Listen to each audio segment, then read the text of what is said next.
Bonsoir à tous, bienvenue sur TV Tour Val-de-Loire. Les titres de ce 26 avril. À la une ce soir, retrouvé pendu dans sa cellule. Le mineur de 17 ans qui avait agressé une surveillante pénitentiaire s'est suicidé cet après-midi. Une enquête judiciaire a été ouverte. C'est un objet intelligent à ondes multiples qui crée panique et suspicion. Le compteur Linky, qui a l'ambition de remplacer 35 millions de vieux compteurs en France, pose question. Pourquoi et surtout, comment fonctionne ce nouvel objet du quotidien? On tentera de vous répondre. C'est le dossier de notre édition ce soir. 46 millions d'euros, c'est le coût de la Petite Madeleine de Chambray-les-Tours, un nouveau centre commercial qui abritera une trentaine de magasins et restaurants inaugurés aujourd'hui.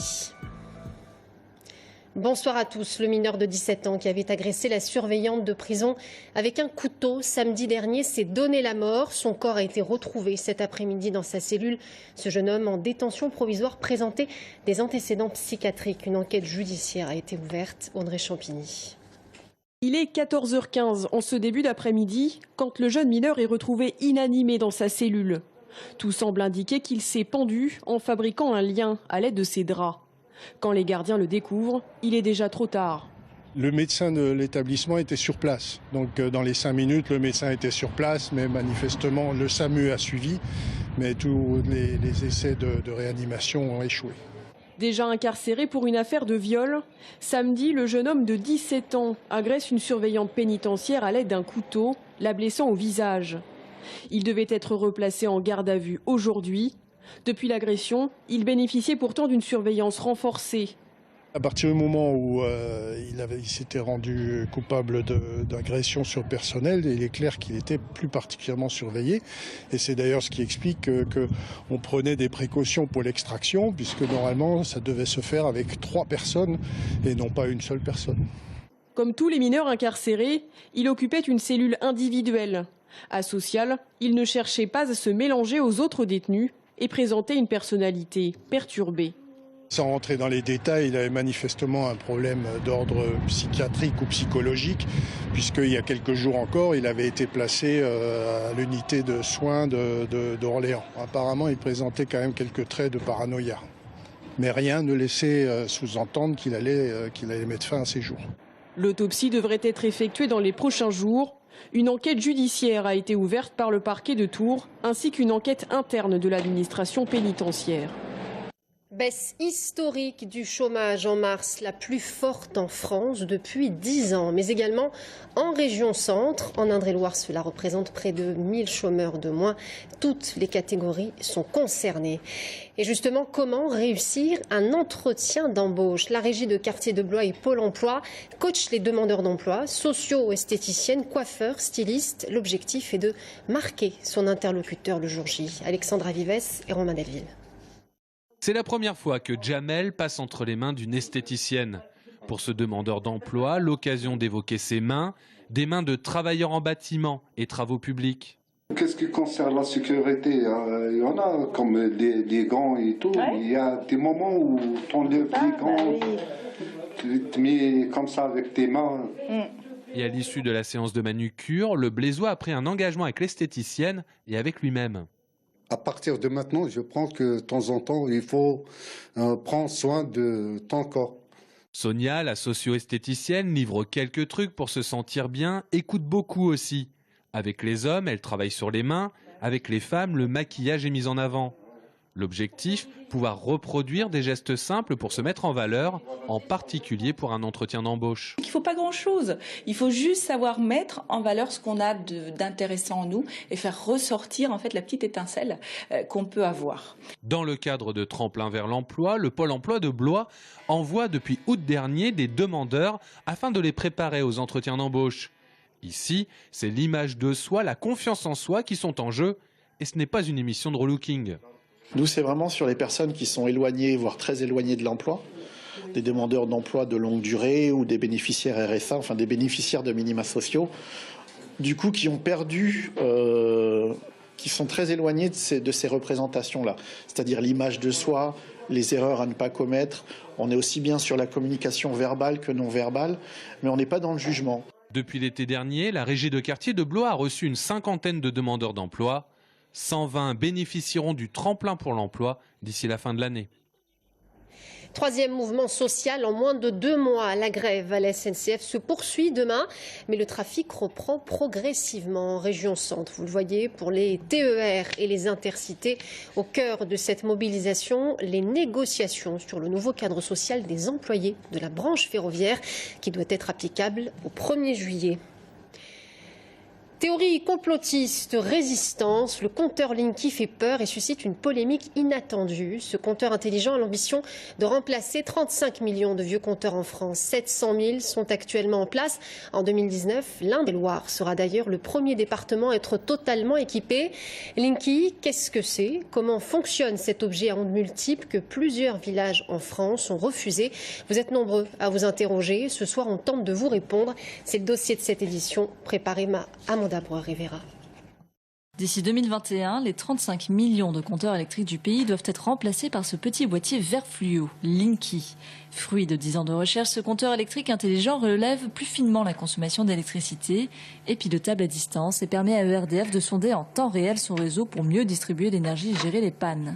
Une innovation de taille qui pourtant rencontre de plus en plus de résistance. Malgré le fait que Linky ait déjà été testé en Indre-et-Loire entre 2010 et 2011 et que 100 000 foyers du département soient déjà équipés de ce système, de plus en plus de citoyens se mobilisent contre. Pour eux, le boîtier Linky est dangereux car il dégage des ondes électromagnétiques classées potentiellement cancérigènes par l'OMS, à petite dose mais de manière continue. Ils se méfient aussi de la collecte d'informations à distance. On est en état d'urgence en France en ce moment. Il pourrait très bien y avoir des décisions de prise de collecter les données des citoyens, les garder, les exploiter à des fins de sécurité. On ne sait pas. Donc là, c'est de mettre ce mouchard chez soi, en ne sachant pas ce qu'on va lui demander de faire à ce mouchard dans 1 an, dans 2 ans, dans 10 ans, etc. Moi, je préfère dire non. Une fronde incompréhensible pour ERDF. L'électricien dit respecter les normes de sécurité et explique communiquer les données uniquement sur demande des clients. Malgré un numéro vert et des réunions publiques, l'électricien ne parvient pas à faire taire les rumeurs. ERDF invitait la presse à visiter son laboratoire Linky à Nanterre, en région parisienne, où elle héberge 4 des 7 laboratoires qui testent la fiabilité des différents paramètres de Linky. Donc nous avons l'interface qui est en dessous, qui est le contact sec. Pour cet ingénieur, le boîtier nouvelle génération envoie à peine 3 minutes par jour d'ondes électromagnétiques et à une intensité plus faible que celle d'un chargeur de téléphone. Donc quand on fait une communication CPL, nous qu'est-ce qu'on regarde? On regarde qu'est-ce qu'on reçoit et qu'est-ce qu'on émet à ces fréquences-là. Donc quand on regarde d'un point de vue purement réel, on est à peine au-dessus du niveau du bruit. La seule chose qui est différente, c'est que c'est un mode de codage qui est un peu différent, qui permet de pouvoir différencier un bit 0 et 1, parce qu'on est vraiment plongé dans le bruit. C'est clairement pas dangereux du tout. Actuellement, 1/3 des foyers tourangeaux possèdent ce boîtier. Selon les objectifs de ERDF, l'Indre-et-Loire doit être le premier département entièrement équipé en 2019.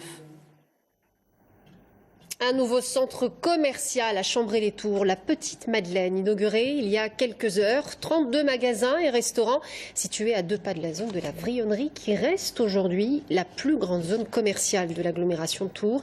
Montant de l'investissement, 46 millions d'euros. Le centre ouvre ses portes demain dès 10h. L'heure était donc au dernier préparatif. Aurélie Renaud. En règle générale, nous restons 1h30 dans un centre commercial. Ma Petite Madeleine compte allonger cette durée. La promesse, allier l'utile à l'agréable. Sans architecture, sans paysage, les clients, il est amené à acheter, il pourrait aller sur Internet. Là, on donne une vraie qualité de vie.